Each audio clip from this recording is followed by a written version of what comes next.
naman kung sino-sino ang nanonood ngayon. Shout out kay Armando Miranda at sa kanyang mga kaibigan na nasa Baguio at sa lahat loyalist supporter. Yung mga tunay na supporter na nagmamahal sa ating sa pamilyang Marcos, mula kay Apo Lakay, kay Madam Imelda, kay Senator Amy, kay Bongbong Marcos, at syempre sa kanilang mga anak. So, narito po tayo muli sa update. Narito tayo sa NBI Cybercrime Division. Sa tulong po at sa pag-accommodate sa atin ng pinakamabait na si Chief Vic Lorenzo. So, narito po tayo para po bantayan ang kaso po ni Norman Mangusin at Francis Leo Marcos. So far po, ang ating pong naka-encounter tayo kanina ng isa pang complaint galing po ng Isabela. Ayun po ay si Attorney Antonio kanina, yun na po na nai-post namin. So sila po yung bagong complainant na dumating.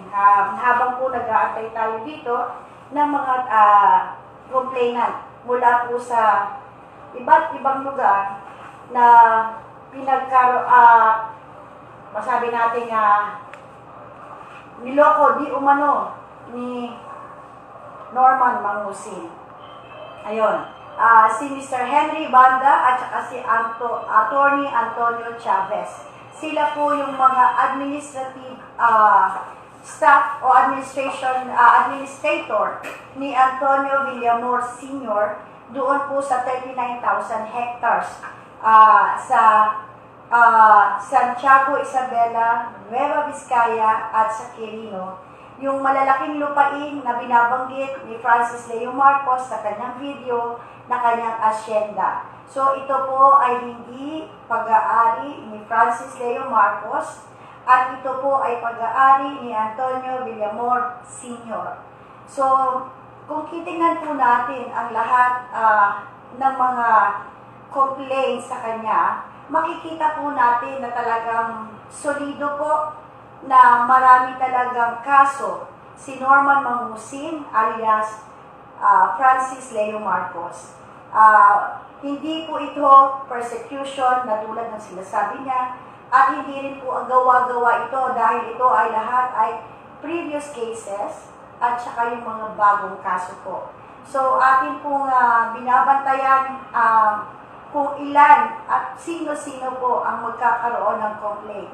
Marami na po pero so far po kailangan natin ng matibay na ebidensya kaya po ginagawa ng ahensya ang kanilang pag-verify. Kasi po kung sila ay magsasampa ng kaso at may mga taong gumagawa lamang at kwento lamang ang kanilang mga kaso at tinanggap po ng departamento nila, so sila po yung mapupulaan. So ito po yung katotohanan, may procedure po ang NBI, especially po ang Cybercrime Division na may hawak ngayon ng kaso ni Francis Leo Marcos. So, yun po ang update. Dapat po merong mangyayari ngayon, pero ang sabi nga po ni Chief, hindi pa natatapos ang documentation. Marami pa po kasing documents na kailangan nilang pagsama-samahin. So, araw-araw naman po, nandito tayo, magbabantay lamang sa kaso na ito. Kung sakali man po na mapunta tayo sa ibang lugar, tatawagan naman po nila tayo para po sa mga kaukulang detalye na pwede po namin ibahagi sa inyo. Kasi ang nangyayari po, nagkakaroon tayo ng mga fake news. So, yung fake news po, yung mga press release na nangyayari kay Francis Leo Marcos, tututusin niya ngayon lang. Nakita naman namin na sa loob ng selda, nakapag-video pa siya. So, yun yung isang malaking, so, we have to find out kung sino at kanino nanggaling yung cellphone na yun para siya makapag-vlog sa loob ng selda. Mas dati nga daw mayaman challenge. Ngayon ay, criminal challenge. Tingnan niyo yung mga nangyayari at mga ginagawa ng taong ito. So, ako po ay narito para lamang po bigyan ng panahon si Norman Mangusin. Para lamang po patunayan sa lahat po na mga supporter ni Norman Mangusin na si Norman Mangusin ay hindi mabuting tao tulad ng inaakala ng lahat. Una-una po, kahapon po ang interview natin. Actually, dapat live interview yung kay Cristina Mangusin, ang unang asawa ni Norman Mangusin at Francis Leo Marcos, na nagkataon po na brown out sa kanila. So, nagkaroon tayo ng chance na ma-interview lang via chat. So, nagpaalam din ako kung okay lang i-post pati ang picture niya, but sad to say, natatakot po siya. For security reasons, so hindi natin gagawin yon, pero ipopost po natin yung napag-usapan namin, especially kung anong karakter meron si Norman Mangusin. Una-una po, si Norman Mangusin ay hindi mapagmahal na tao sa kanyang pamilya, sa asawa, sa magulang, at sa anak. Pero yung sa magulang at sa anak po, i-confirm din natin yan sa sarili niyang pamilya. Kasi po, style lang yun ni Cristina yung nakausap natin, but yun po yung kanyang paliwanag sa atin. And the very second thing po, yun pong sinasabing matulungin sa kapwa. So, ang atin pong maibibigay dyan is, sariling opinion po natin ito ha, pinag-uusapan na ngayon. It's my opinion na may mga tao na nasa likod ni Francis Leo Marcos para i-build up siya kung ano man ang career na meron siya ngayon as isang YouTuber or internet personality, may taong nag-build up sa kanya. Kung ang kayamanan ng lahat na binabanggit niya ay hindi kanya, definitely may gumagastos sa kanya.